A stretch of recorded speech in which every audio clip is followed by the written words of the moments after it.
High! তো তোমরা আগের ভিডিওতেই দেখেছো যে আমি, বর্দা আর ছোটদি আমরা চলে এসেছি মেজদির বাড়িতে দাদার ১ম আইবুড়ো ভাত খাওয়ানোর জন্য। তো এখানে মেজদি বিশাল আয়োজন করেছিল।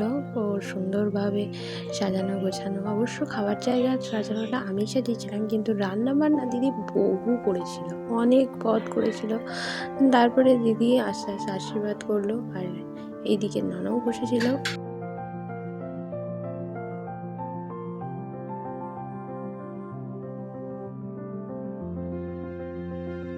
তারপরে এখানে জিজুও আশীর্বাদ করে নিল। আর তারপরে রাতের বেলায় খাওয়া দাওয়ার পরে সন্ধ্যেবেলায় দাদা যেহেতু বিয়ে, তো সেই জন্য দিদি আর আমি বসেছিলাম মেজদির কাছে কি জুয়েলারি আছে ওর কাছ থেকে ঝেপে নিয়ে যাওয়ার জন্য।